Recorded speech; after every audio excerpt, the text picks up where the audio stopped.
ఆదిలాబాద్లో మా regional coordinator Satyanarayana ఉన్నారు. ప్రధానంగా ఎంపీ టికెట్ సంబంధించి షెడ్యూల్ రాకముందే ఆశావాహులు ఉన్నటువంటి పరిస్థితి కనిపిస్తుంది.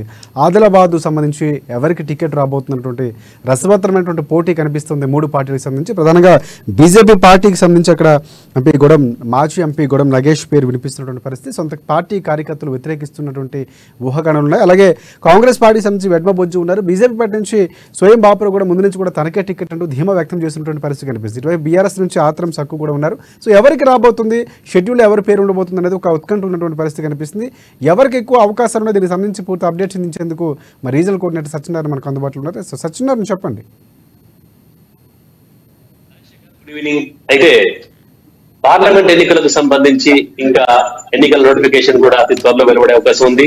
ఆ తర్వాత ఇప్పటి నుంచి అయితే అంటే ఎన్నికల నోటిఫికేషన్ వెలువడక ముందే పార్లమెంట్ ఎన్నికలకు సంబంధించి అయితే ఆదిలాబాద్ నియోజకవర్గంలో ఒక రకమైనటువంటి రాజకీయ వేడి మాత్రం ఇక్కడ రగులుకుంది. అయితే ఎవరు ఇక్కడ టికెట్ దక్కించుకుంటారు, ఏ పార్టీ నుంచి ఎవరు వస్తారు, ఏ పార్టీకి ఇక్కడ విజయావకాశాలు ఉన్నాయి, ఏ పార్టీ గెలవబోతుందనే ఒక చర్చ అయితే ఇక్కడ ఆదిలాబాద్ అంతటా కూడా సాగుతోంది. అయితే ప్రధానంగా ఇక్కడ ఆదిలాబాద్ స్థానంపై ప్రతి ఒక్కరైతే గురిపెట్టారు.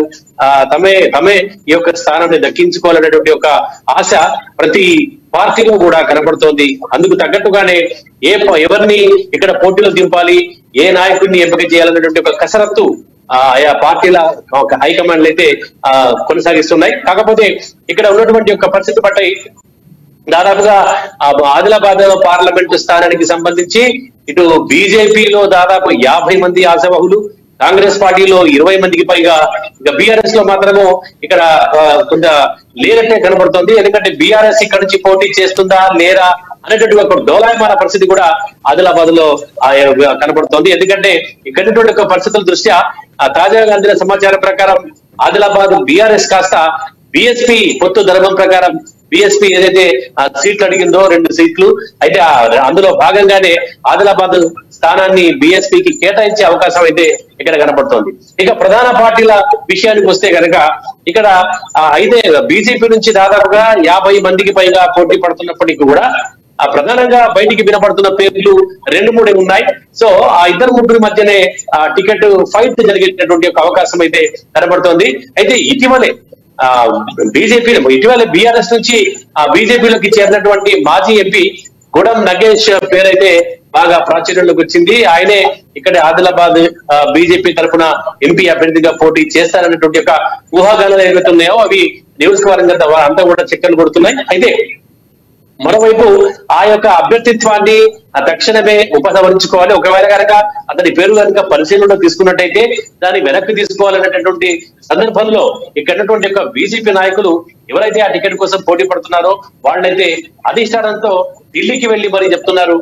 రమేష్ రాథోడ్ కావచ్చు, లేదంటే మాజీ ఎమ్మెల్యే రాథోడ్ బాపురావు కావచ్చు, వీళ్ళైతే ఢిల్లీకి వెళ్లి టికెట్ ఎవరికి ఇచ్చినా పర్వాలేదు, కానీ ఒక ఎంపీ గొడం నగేష్ కు మాత్రం టికెట్ కేటాయించవద్దు, ఆయనకి ఇస్తే కనుక మేమంతా కూడా వ్యతిరేకంగా పనిచేయాల్సినటువంటి ఒక పరిస్థితి ఎదురవుతుందని చెప్పేసి నాయకులు అక్కడ హైకమాండ్ వద్ద తమ గోడ వెళ్లబోసుకున్నట్టుగా కూడా తెలుస్తుంది. అయితే టికెట్ రేస్ లో మాత్రం రమేష్ రాథోడ్ తో పాటు ఇక్కడ మాజీ ఎంపీ గొడం నగేష్ కూడా ఉండడం ఇక్కడ చర్చనీయాంశమైంది. అదేవిధంగా ఇక ఎంపీ సిట్టింగ్ ఎంపీ స్వయం బాపురావు విషయానికి వస్తే మొదటి నుంచి కూడా ఇక్కడ బీజేపీ విషయానికి వస్తే ముందే అంటే ఇక్కడ పార్లమెంట్ స్థానం ఏదైతే ఉందో సిట్టింగ్ కి కేటాయిస్తామన్నటువంటి ఒక చర్చ అప్పట్లో బాగా సాగింది. కానీ ఆ తర్వాత జరిగిన ఈ యొక్క బీజేపీలో ఉన్నటువంటి ఒక వర్గాల విభేదము, ఆ తర్వాత బయటపడేటువంటి ఒక విభేదాల కారణంగా కొంతమంది ఆయనకు వ్యతిరేకంగా పావులు కనపడడం, ఆ తర్వాత మొదటి జాబితాలో ఏదైతే ఉందో బీజేపీ ప్రకటించినటువంటి ఒక తొలి జాబితాలో బాపురావు పేరు లేకపోవడం, ఇవన్నీ కూడా బాపురావు యొక్క అభ్యర్థిత్వానికి కాస్త అనుమానం రేకెత్తించే విధంగా తయారైంది. దీంతోనే ఆయన ఆ పార్టీని ఒకవేళ కనుక అక్కడ ఆయనకి టికెట్ కనుక దక్కకపోతే, బీజేపీలో కనుక టికెట్ దక్కకపోతే ఆయన బాహాటంగానే ఇంతకు ముందు ప్రెస్ మీట్ లో కూడా చెప్పిన పరిస్థితి. ఎందుకంటే ఒకవేళ బీజేపీ నుంచి కనుక టికెట్ దక్కకపోతే తరదారి తాను చూసుకుంటారనేటువంటి ఒక సందర్భం కూడా వచ్చినటువంటి ఒక పరిస్థితి మనకు కనబడుతోంది. ఒకవేళ కనుక బీజేపీ నుంచి ఆశించిన ప్రకారం టికెట్ దక్కకపోతే ఆయన కాంగ్రెస్ లో చేరే అవకాశం ఉన్నట్టుగా మనకు కనబడుతుంది. సో ఇక్కడ కూడా కాంగ్రెస్ లో కూడా దాదాపుగా ఆదిలాబాద్ పార్లమెంట్ విషయానికి వస్తే ఇంకా త్వరలో ఇక్కడ సీట్లను ప్రకటించేటటువంటి 3 పార్టీలు కూడా ఇక్కడ అభ్యర్థులు ప్రకటించే అవకాశం అయితే కనబడుతోంది. కానీ ఇప్పటివరకు అయితే ఏ పార్టీ కూడా ఇక్కడ అభ్యర్థిని ప్రకటించలేదు. ఇక కాంగ్రెస్ పార్టీ విషయానికి వస్తే మటుకు ఇక్కడ ఈ పార్టీ అంటే బీజేపీని ఇక్కడ ధీటుగా ఎదుర్కొన్నటువంటి ఒక సత్తా కలిగినటువంటి ఒక అభ్యర్థి అన్వేషణలో హైకమాండ్ పడింది. కానీ ప్రస్తుతం ఉన్నటువంటి ఒక పరిస్థితిలో అలాంటి క్యాండిడేట్ ఇక్కడ ఎవరు కనబడతలేరనేటువంటి ఒక దృష్టి అధిష్టానంలోకి వచ్చినట్టుగా మనం భావించవచ్చు. ఎందుకంటే అక్కడ ఉన్నటువంటి రాజకీయ సమీకరణల ప్రకారంగా గతంలో ఇటీవలి అసెంబ్లీ ఎన్నికల్లో గెలిచినటువంటి ఒక విడమ బొజ్జునే ఎంపీ అభ్యర్థిత్వానికి ఎంపిక చేస్తే ఎలా ఉంటుంది అనేటువంటి ఒక ఆలోచన హైకమాండ్ నుంచి వచ్చినట్టుగా మనకు సమాచారం అందుతుంది.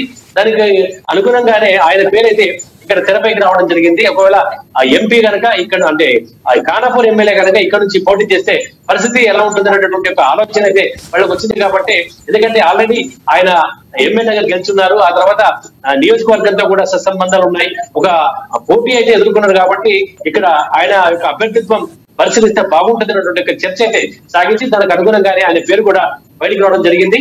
అయితే మరో పేరు అంటే దాదాపుగా ఇక్కడ ఇదివరకే రేఖా నాయక్ ఖానాపూర్ మాజీ ఎమ్మెల్యే రేఖా నాయక్ కూడా ఆమె ఆ యొక్క ఎంపీ ఆశావహ రేస్ లో ఉన్నారు. ఆమె నిన్న జయలలిత మండలంలో అలాగే నిన్న కంది శ్రీనివాసరెడ్డి ప్రజాసేవ భవన్ లో కూడా నాయకులతో కార్యకర్తలతో ఆమె సమావేశం ఏర్పాటు చేసి ఒక అనుభవం అయితే తనకు జడ్పీటీసీగా ఎమ్మెల్యేగా గెలిచినటువంటి ఒక అనుభవం 2 సార్లు ఉంది. కాబట్టి ఖచ్చితంగా ఒకవేళ కనుక తనకు కనుక టికెట్ కేటాయిస్తే ఎంపీ స్థానాన్ని కూడా గెలిచి తీసుకొస్తున్నటువంటి సందర్భంలో ఆమె నాయకుల వద్ద మాట్లాడినటువంటి ఒక పరిస్థితి, తనకు మద్దతులు ఇవ్వాలని ఒకవేళ కనుక పార్టీ అధిష్టానం తన పేరు పరిశీలించి తన కనుక ఎంపీ టికెట్ ఇచ్చినట్టయితే మీరంతా కూడా తనకు సహకారం అందించాలని చెప్పేసి ఆమె ఇక్కడ ఉన్నటువంటి ఒక నాయకులతో కార్యకర్తలతో మాట్లాడినటువంటి ఒక పరిస్థితి మనకు కనబడుతుంది. ఇక అదే విధంగా చూసుకున్నట్టయితే ఆత్రం సక్కు బీఆర్ఎస్ నుంచి ఆసిఫాబాద్ మాజీ ఎమ్మెల్యే ఆయన గతంలో ఇటీవలి అసెంబ్లీ ఎన్నికల్లో ఆయన కూడా కాంగ్రెస్ అసెంబ్లీ అభ్యర్థిగా ఆయన కూడా రంగంలో ఉండే. అయితే ఆ పార్టీ అధిష్టానం అతన్ని తప్పించి అతని స్థానంలో గోవా లక్ష్మికి టికెట్ ఇవ్వడం జరిగింది. అప్పుడు ఆత్రం సక్కుకు ఎంపీ టికెట్ హామీ ఇచ్చినట్టుగా సమాచారం మనకు అందింది. అందుకు అనుగుణంగానే ఆయన కూడా పార్టీపై ఎక్కువగా అభ్యంతరం లేకుండానే పార్టీపై ఎక్కువ కోపం లేకుండానే ఆయన గోవా లక్ష్మి విజయానికి అయితే కృషి చేశారు. ఎందుకంటే అతనికి ఎంపీ టికెట్ హామీ ఉంది కాబట్టి ఎంపీ టికెట్ గెలవచ్చినటువంటి సందర్భంలోనే ఆయన గత ఎమ్మెల్యే ఎన్నికలప్పుడు సైలెంట్ గా ఉన్నారు. సైలెంట్ గా ఉన్న తర్వాత ఎంపిక జరిగిపోయింది, గోవా లక్ష్మి ఎమ్మెల్యేకి ఎన్నికయ్యారు. కానీ ఎప్పుడైతే బీఆర్ఎస్ తన తొలి జాబితా ప్రకటించిందో ఒకవేళ ఆత్రం సక్కువే కనుక ఎంపీ అభ్యర్థిగా అనుకుంటే తొలి జాబితాలో తన పేరు ఉండే అవకాశం అయితే ఖచ్చితంగా ఉండేది. కానీ అందుకు భిన్నంగా ఆయన పేరు తొలి జాబితాలో లేకపోవడంతో ఎక్కడో ఆయన కూడా ఒక అనుమానం అయితే వచ్చినట్టుగా కనబడుతోంది. ఎందుకంటే మరి ఈ యొక్క బీఆర్ఎస్ తరఫున మరి ఎవరు ఇక్కడ దిగబోతున్నారు? ఒకవేళ గతంలో అనుకున్నట్టుగా ఖానాపూర్ నుంచి ఎమ్మెల్యేగా పోటీ చేసి ఓడిపోయినటువంటి కేటీఆర్ సన్నిహితుడు ముఖ్య జాన్సన్ నాయక్ కనుక పోటీలో ఉండే అవకాశం ఉందా?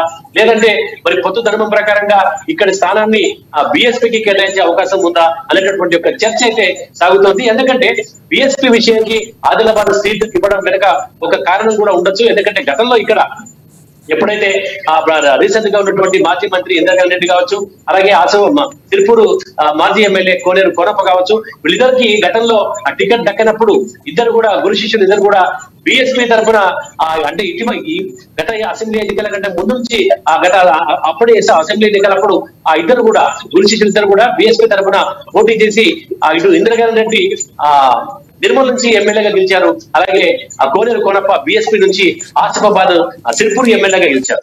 సో అంటే ఇక్కడ బీఎస్పీకి ఎక్కడో ఒక మూల కొంత ప్లస్ అనేటటువంటిది ఉంది. ఎందుకంటే గతంలో ఇటీవల అసెంబ్లీ ఎన్నికల్లో కూడా ఆర్ఎస్ ప్రవీణ్ కుమార్ కి దాదాపుగా సిర్పూర్ నియోజకవర్గంలో 40,000 పైసలకు ఓట్లు రావడం కూడా దీనికి అందరికి కారణం ఏంటంటే ఇక్కడ ఆదిలాబాద్ ఎంపీ స్థానాన్ని కనుక బీఎస్పీకి కేటాయిస్తే కొంతవరకు ఓట్లు గుంజుకునే అవకాశం ఉందన్నట్టుగా హైకమాండ్ భావించి ఇక్కడి స్థానాన్ని బీఎస్పీకి కేటాయించినటువంటి ఒక సందర్భం కూడా కనబడుతుంది.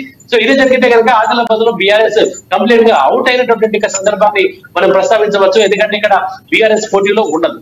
ఇకపోతే ఇక్కడ బీఎస్పీ వచ్చినా కూడా పోటీ మాత్రం ఇక్కడ బీజేపీ మధ్య ప్రధానమైనటువంటి పోటీ ఉండే సందర్భం అయితే కనబడుతుంది. అందుకు తగ్గట్టుగానే ఇక్కడ ఉన్నటువంటి నేతలు తర్వాత కార్యకర్తలు దానికి తగ్గట్టుగానే ఇప్పటి నుంచే ఉత్సాహంతో ఉన్నారు. ఎందుకంటే బీజేపీ గతంలో